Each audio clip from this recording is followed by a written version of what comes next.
নমস্কার। সফলতার রহস্য যে বিষয়ে আজকে বলছি, রাতে ঘুমের আগে এটা করুন, প্রথম রাতেই দেখবেন ম্যাজিক হবে। এ ভিডিওয়ে আমি ভীষণ একটা প্রতিশ্রুতি দিলাম যে রাতে শুয়ে এই একটা কাজ যদি রোজ করেন তাহলে কি হবে। প্রথম দিনই সফল হবেন।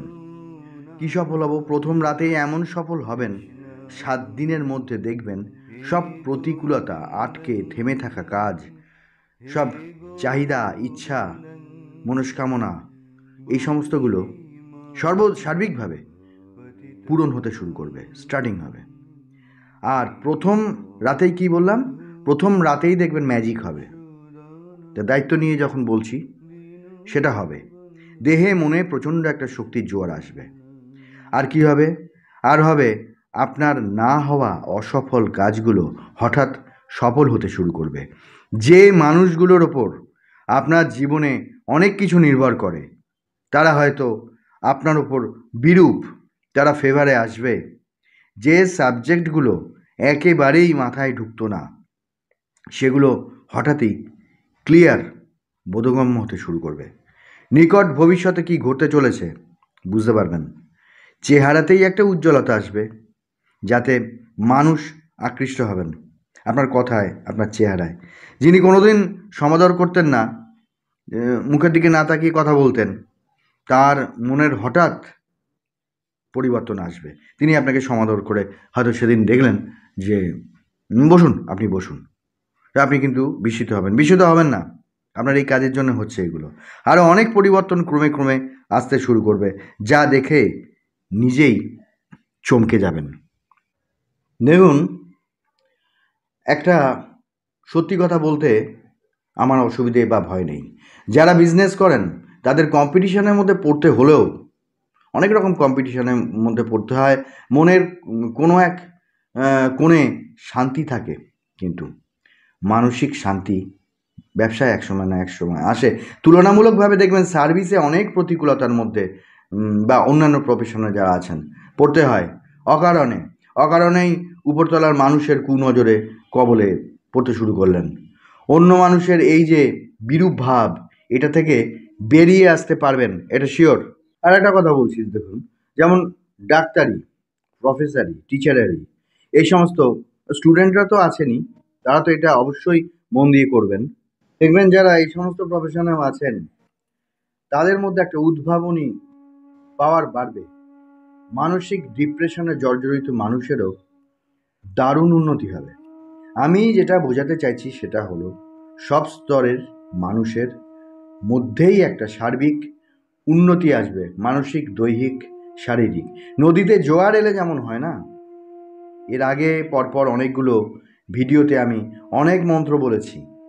বর্তমান ব্যস্ততার যুগে অনেকেই ইচ্ছে থাকলেও এগুলো করে উঠতে পারেন না, কিন্তু সেদিকটা মাথায় রাখতে হবে। এখন আরও বাড়তি চাপ মানুষের। তো যাই হোক, অনেকেই কষ্ট করে পালন করছেন, অনেকে করতে পারেন না। তা সকলের সুবিধার্থে আমি আজ বলে দিচ্ছি, খুবই সহজ এই পদ্ধতিতে সার্বিক মানসিক সব দিক থেকে উন্নতি করা। যারা মন্ত্র বলার সময় পান না, তারা রাত্রিবেলা বিছানায় শুয়ে এটুকু তো করার সময় পাবেন, 2, 3, 4 মিনিট, 5 মিনিট। আমি বলছি কি করবেন, সেটুকু করলেই তো হবে। এবার রাত্রিবেলা শোয়ার পরে আমি এই ভিডিওয়ে যে বলছি, ভিডিওর কথাগুলো মন দিয়ে শুনবেন। অনেক দিন ধারাবাহিকভাবে, কয়েকদিন এরকম ধারাবাহিকভাবে শুনলে মনে ব্যাপারটা কিন্তু কমপ্লিটলি গেঁথে যাবে। আর আমি যখন বলতে শুরু করছি, আমি যেটা আপনাদের বলছি এখনই বলতে শুরু করছি, নির্দেশটা তো দিতে হবে, নাহলে পরবর্তীকালে অনেক রকম কমেন্টসে আপনার বিভ্রান্ত হয়ে আমাকে কমেন্টস করেন, আমাকে প্রত্যেককে জনে জনে উত্তর দিতে হয়। তা ভালো করে শুনে নিলে কিন্তু আপনাদের মনে গেঁথে যাবে। হালকা জিনিস তো নয়, কয়েক মিনিটের ব্যাপার। এরপর থেকে মানে এই যে শুলেই দেখবেন আমি যা কথা বলছি সেগুলো আপনি ধরুন এটা চালিয়ে চোখ বুজেই শুনতে থাকলেন, সেটাই বেস্ট। এবার চোখের সামনে কিন্তু আপনি অনেক কিছু দেখতে পাবেন। আমি যে কথাগুলো বলবো চোখের সামনে আপনি দেখতে পারবেন, একদম সিনেমার মতো পরপর পরপর সেগুলো ভেসে উঠবে। তো সেটা মন দিয়ে শুনবেন, কয়েক রাত কিন্তু পরপর শুনবেন এই ভিডিওটার কথাগুলো। তো এবার আমি শুরু করছি। নির্দেশ আমার যা বলার ছিল আমার বলা হয়ে গেছে। কুরুক্ষেত্রের বিশাল প্রান্তর, যুদ্ধ শুরু হবে। অর্জুনের সামনে শ্রীকৃষ্ণ দাঁড়িয়ে, আত্মীয়দের তিনি মারতে নারাজ, মতো পরিস্থিতি। এখন অর্জুন বলছেন, হে প্রভু, যদি তুমি মনে করো যে সেই অদ্ভুত রূপ দেখতে আমি সমর্থ, তাহলে তুমি আমাকে তোমার নিত্যরূপ দেখাও, কারণ তুমি যোগেশ্বর। শ্রীকৃষ্ণকে বলছেন শ্রী অর্জুন তার এক কথায় বিশ্বরূপ দেখাতে। ভগবান শ্রীকৃষ্ণ বলছেন, হে পার্থ, চোখ বুজে শুনুন, সমস্ত আমার কথাটা কানের মধ্যে দিয়ে বা যেভাবে পাশে চালিয়ে শুনুন এবার মন দিয়ে। হে পার্থ, আমার রূপ অলৌকিক, বিবিধ, নানা বর্ণ, নানা আকারযুক্ত এবং সংখ্যায় অনেক, শত শত, সহস্র সহস্র। তুমি সেই আশ্চর্য রূপ দেখো। হে অর্জুন, তুমি আমার দেহে দ্বাদশ আদিত্য, অষ্টবসু, একাদশ রুদ্র, অশ্বিনী কুমার দ্বয়, 49 বায়ু দেখো। আরও অনেক আশ্চর্য বস্তু আছে যা পূর্বে কেউ কখনো দেখেনি, তাও দেখে নাও, আমি দেখাবো। হে অর্জুন, এই স্থানেই আমার মধ্যেই বিশ্ব চরাচর সমগ্র জগৎ দেখো। আরও যা কিছু দেখতে চাও তাও এখন দেখে নাও। হে অর্জুন, তোমার এই সামান্য রক্ত মাংসর এই যে চক্ষু, সেই চোখ দিয়ে তুমি আমায় সেই রূপে দেখতে পাবে না, তাই তোমাকে আমি দিব্য চক্ষু প্রদান করছি, তার দ্বারা তুমি আমার যোগৈশ্বর্য রূপ দেখতে পাবে। ওদিকে হয়তো সঞ্জয় ধৃতরাষ্ট্রকে রিলে করছেন। আপনারা জানেন ব্যাসদেব তাকে ক্ষমতা দিয়েছিলেন। তা সঞ্জয় বলছেন, হে রাজন, যোগেশ্বর শ্রীকৃষ্ণ এই কথা বলে অর্জুনকে নিজের ঐশী মূর্তি দেখালেন। অর্জুন দেখলেন সেই মূর্তি অনেক মুখ ও চক্ষুযুক্ত, অনেক আশ্চর্য বস্তু, অনেক দিব্য অলঙ্কারযুক্ত, নানা রকম অস্ত্রশস্ত্র, দিব্য মাল্য বস্ত্রধারী, দিব্য গন্ধ অনুলেপনযুক্ত, সর্ব আশ্চর্যময়, উজ্জ্বল এবং সর্বত্র তার মুখ আছে, এটা অর্জুন দেখতে পাচ্ছেন। হে রাজন, যদি আকাশে একত্রে 1000 সূর্যপ্রভা দেখা দেয়, তবে সেই দীপ্তি তোমার দীপ্তির কিঞ্চিত তুল্য হতে পারে। তখন অর্জুন দেবতার যে দেবতা, তাহার দেহে বহু প্রকারে বিভক্ত সমগ্র জগৎ এই স্থানে আছে দেখতে পেলেন। তখন অর্জুন বিস্ময়াবিষ্ট, রোমাঞ্চিত হয়ে নতশিরে ভগবান শ্রীকৃষ্ণকে প্রণাম করে করজোরে বললেন, হে প্রভু, আমি তোমার দেহ মধ্যে সমস্ত দেবতা, নানাবিধ প্রাণী, পুণ্যাত্মা, ঋষিবৃন্দ, সর্পকুল এবং কমলাসনাস্থ সৃষ্টিকর্তা ব্রহ্মাকে দেখছি। হে জগতের প্রভু, হে বিশ্বেশ্বর, আমি তোমাকে অনেক বাহু, উদর, বদন, নেত্র, পেট, মুখ, চোখ বিশিষ্ট সর্বব্যাপী রূপে দেখছি, কিন্তু তোমার আদি, মধ্য, অন্ত কিছুই আমি দেখতে পাচ্ছি না। আমি তোমাকে দেখছি, তুমি কিরীটী, গদা, চক্রধারী, তেজরাশি স্বরূপ, সর্বব্যাপ্ত, দীপ্তিমান। যেদিকে তাকাই সেই দিকেই দেখি তেজে তুমি অগ্নি, সূর্যের সমান। তোমাকে দেখা বা মাপা যায় না। তুমি জ্ঞানীদের জ্ঞেয় পরম ব্রহ্মস্বরূপ, তুমি জগতের পরম আশ্রয়স্থল, তুমি অব্যয়, তুমি সনাতন ধর্মের রক্ষক স্বরূপ। আমি তোমাকে এরূপ দেখছি, তুমি অনাদি পুরুষ, ইহাই আমার মত, এটা আমি বুঝতে পারছি, আমার উপলব্ধি হচ্ছে।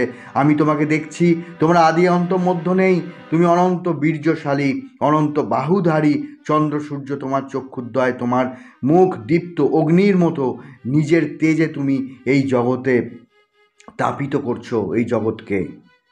তুমি একাই স্বর্গ, মর্ত আর মধ্যবর্তী সর্বস্ব ব্যাপী, সর্বত্র ব্যাপে আছো। তোমার ওই অদ্ভুত উগ্র রূপ দেখে ত্রিলোক ভীত হচ্ছে, আর আমিও খুব ভীত হয়ে পড়েছি। ওই সকল দেবতারা তোমাতেই লয় পাচ্ছে, কেউ কেউ ভীত হয়ে করজোরে তোমার স্তব করছে, আর মহর্ষি ও সিদ্ধগণ তারা স্তুতি পাঠ। রুদ্র, আদিত্য, বসু, সাধ্যা, বিশ্বদেব, অশ্বিনী, যুগল, মরুৎ, পিতৃগণ, গান্ধর্ব, যক্ষ, অসুর, সিদ্ধগণ সকলে বিস্মিত হয়ে তোমায় দেখছে।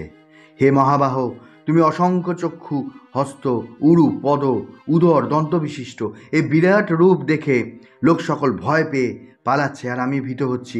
এ সর্বব্যাপী দেবতা, তোমার নভস্থল স্পর্শকারী দীপ্ত বহু বর্ণযুক্ত মুখ এবং বিশাল নেত্র চোখ দেখে আমি বড় ভয় পাচ্ছি, আর ধৈর্য শান্তি পাচ্ছি না। হে দেবেশ, হে জগন্নিবাস, দংশাস্ত্রা করাল কলাগ্নি সদৃশ তোমার মুখ সকল দেখে আমি দিশেহারা হচ্ছি, মনে কোনো শান্তি পাচ্ছি না। তুমি প্রসন্ন হয় আমার প্রতি দয়া করো।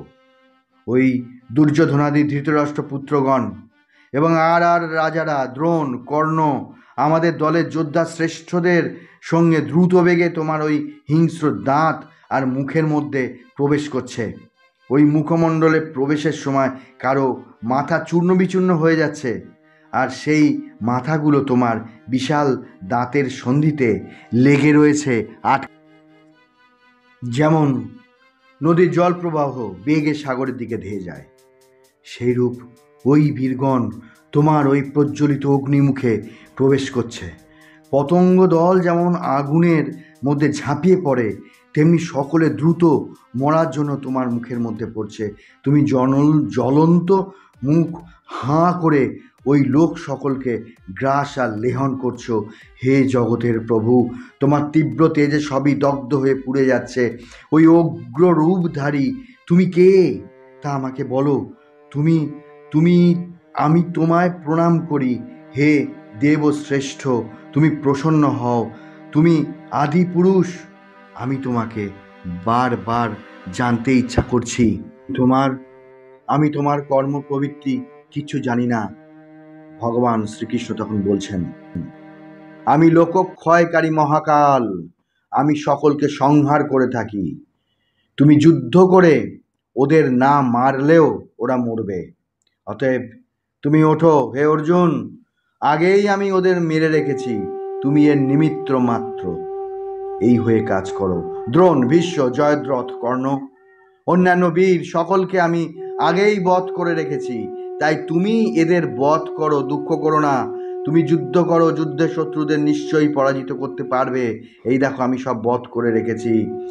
শ্রীকৃষ্ণের সেই কথা শুনে ভয়ে কম্পমান পার্থ তখন কৃতাঞ্জলি হয়ে প্রণাম করে গদগদ কণ্ঠে শ্রীকৃষ্ণকে আবার বললেন যে, হে ঋষিকেশ, তোমার মহত্বের কথা শুনে বিশ্ববাসী সকলে পরিতৃপ্ত।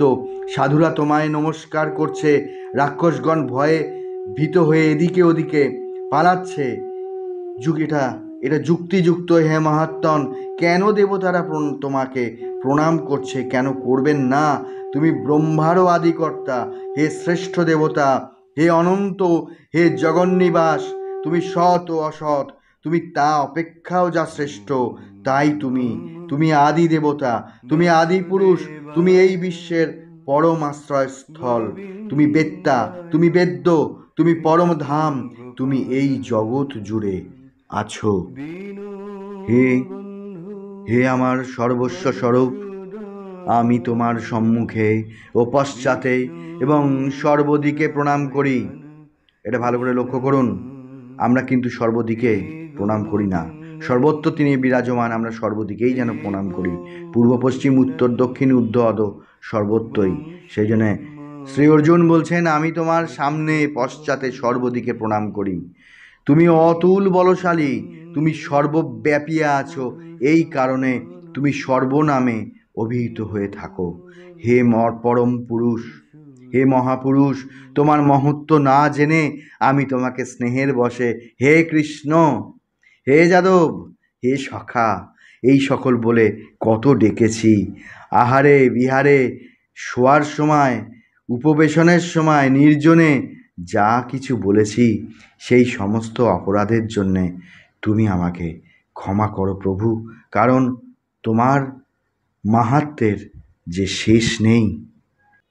এবার নিজে ভাবুন, এই কৃষ্ণ আপনার সহায়। আপনার জীবনে যত মানসিক ভাবনা, দুশ্চিন্তা, প্রতিকূলতা, ভয়, আতঙ্ক, ব্যর্থতা, পারা না পারা, এসব কৃষ্ণই করে রেখেছেন। এটা কি বুঝতে পারলেন?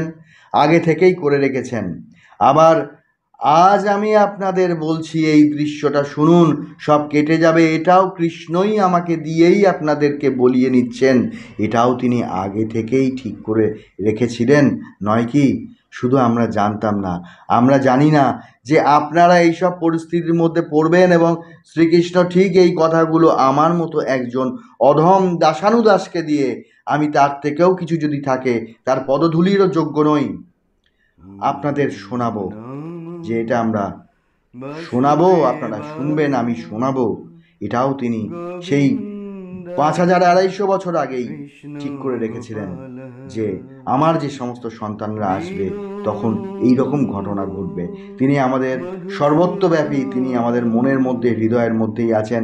ভগবান যেন কেঁদে কেঁদে বলছেন, ওগো তোমরা শোনো, সত্যি তোমাদের উন্নতি হবে, সব বাধা গ্লানি কেটে যাবে। ওঠো, জাগো, জগতের সমগ্র শক্তি তোমার মধ্যে। কে বলে তুমি হীন, দুর্বল?